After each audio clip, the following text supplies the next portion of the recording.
At yun na nga mga kabayan, napag-usapan nga po natin. Ito pong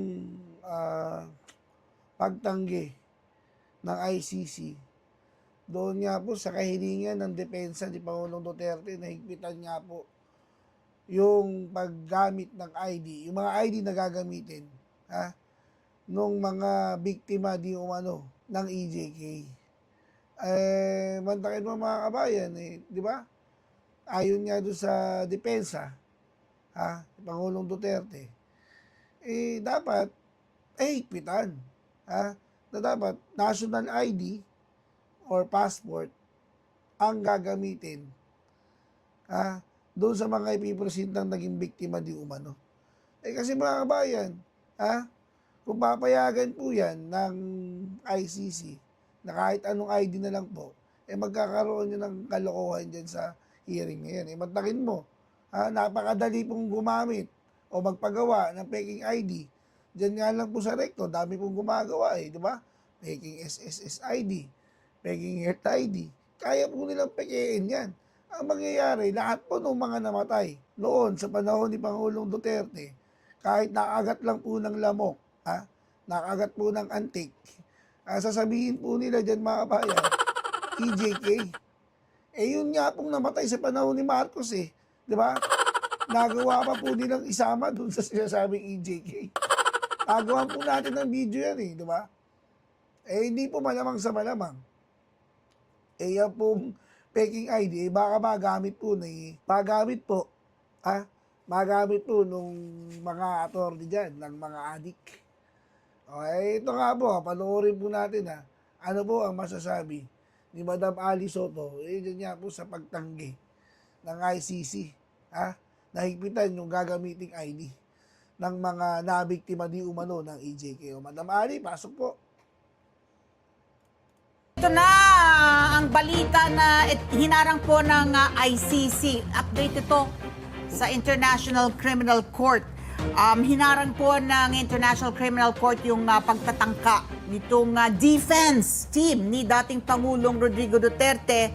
Ang sinusulong nila, Patpi, kailangan daw higpitan yung mga panuntunan kung ano yung pwedeng tanggapin ng mga ID ng mga biktima ng drug war. Okay, so sa isang 20 pahinang kautusan na inilabas po ng International Criminal Court noong April 17, so tinanggihan po ng ICC Pre-Trial Chamber yung panukala po ng kampo ni Duterte na higpitan yung mga panuntunan sa pagpapatunay ng pagkakakilanlan. Meaning ID. Acceptable na mga ID ng mga biktima ng drug war na nais lumahok sa mga pagdinig. Ay, dun sa mga kritiko po nito, ito daw ay pagtatangka. This is an attempt to narrow the pool. Yung parang kumonte, yung posible. Anti-poor nga daw ng mga hinihingi ng mga ID.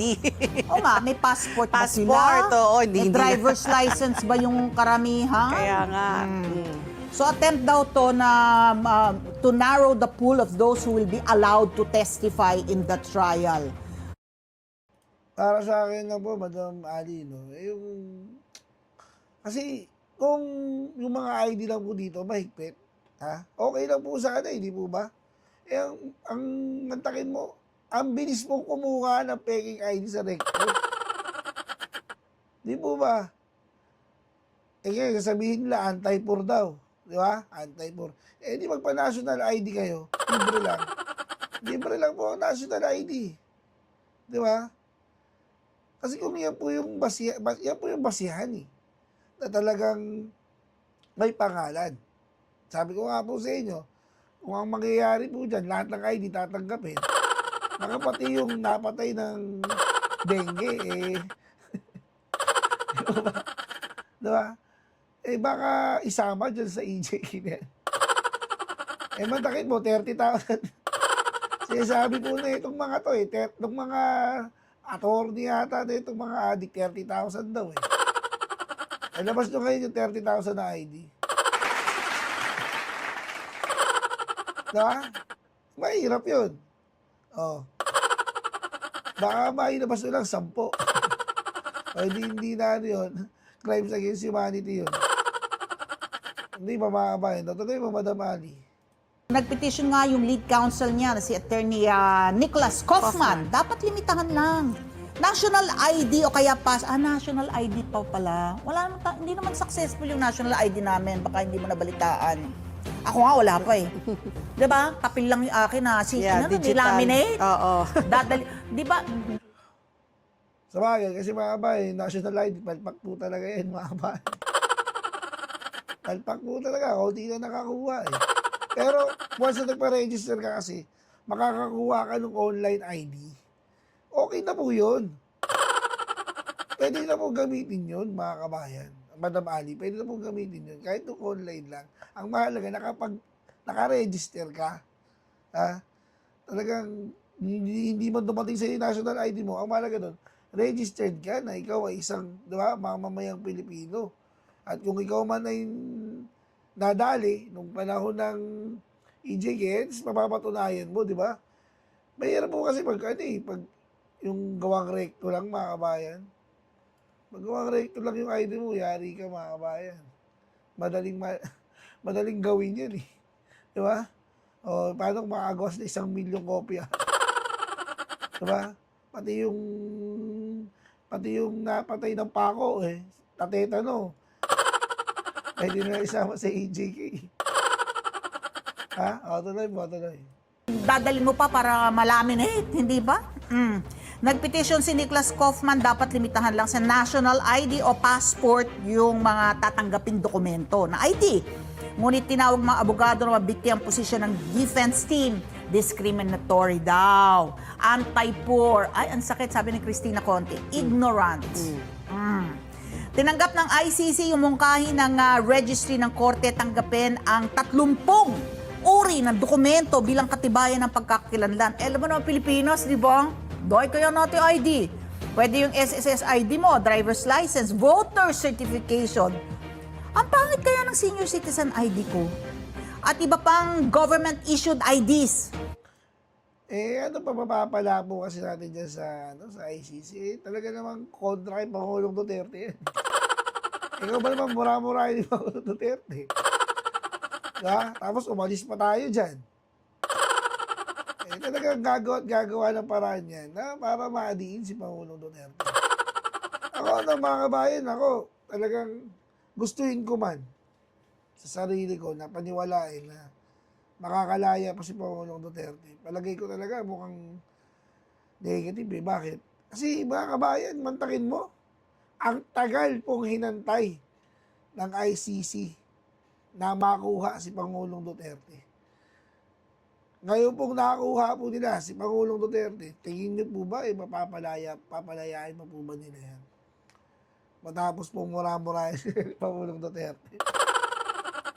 Di ba? Talagang mukhang papahirapan po nila si Pangulong Duterte, mga kabayan.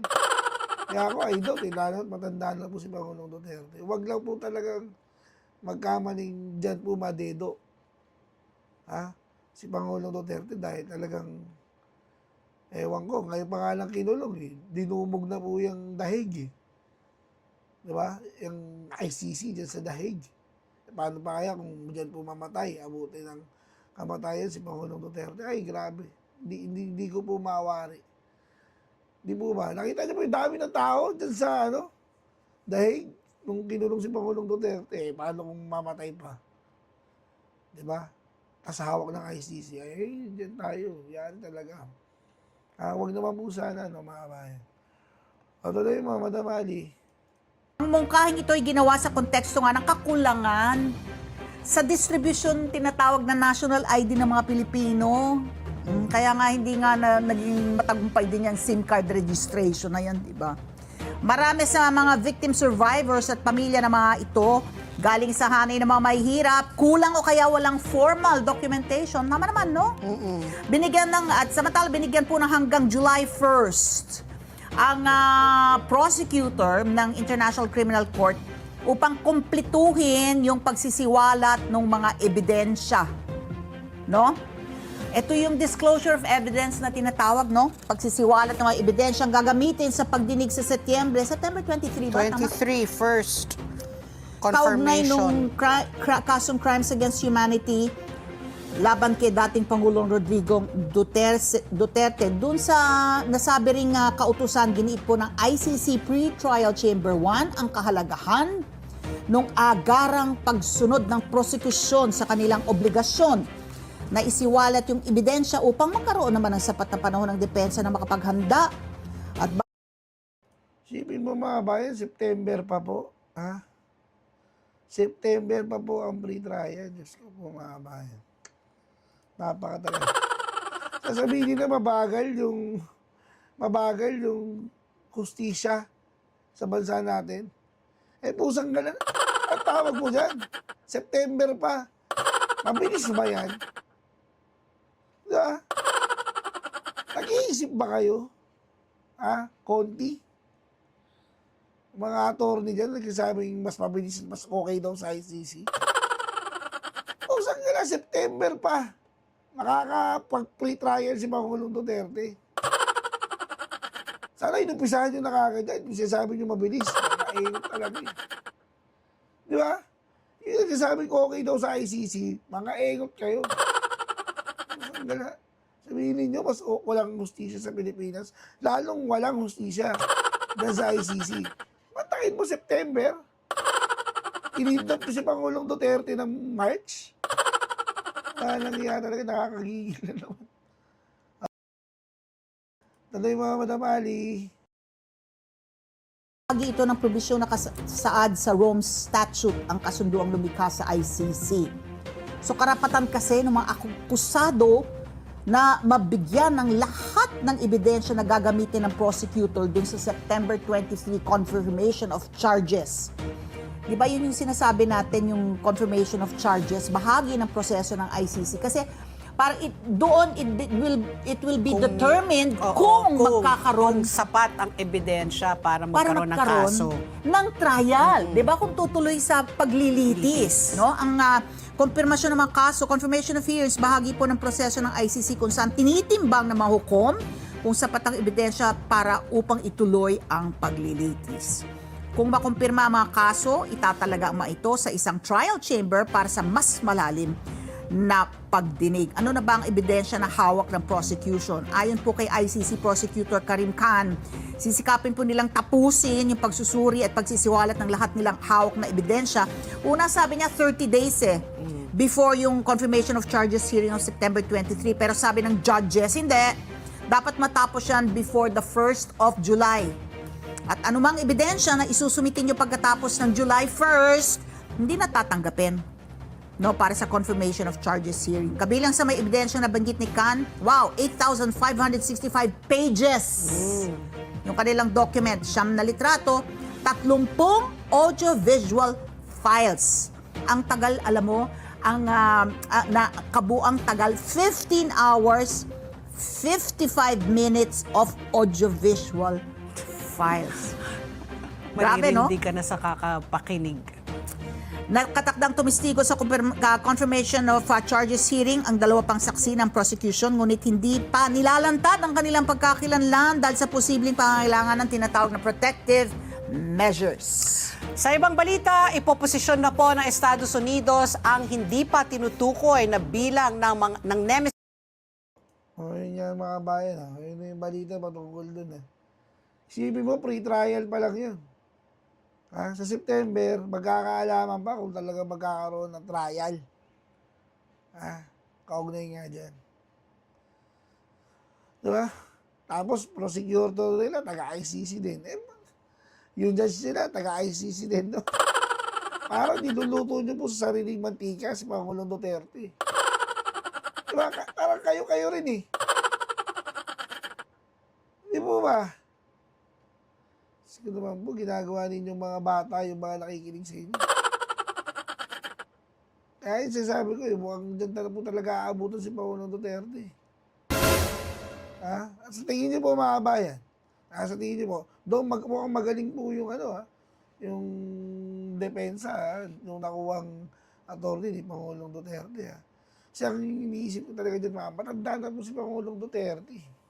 Sa haba ng trial na mangyayari dyan. Di ba? Makakuha pa kaya ng patas na na pasya mula dyan sa hukom ng ICC, si Pangulong Duterte. Abangan po natin, no? Mga kabayan, abangan po natin. Kasi sabi ko, wag lang po talaga na dyan po maabutan. Di gawa ng matanda na po si Pangulong Duterte. Dahil magkakagulo po talaga. Basta yun po.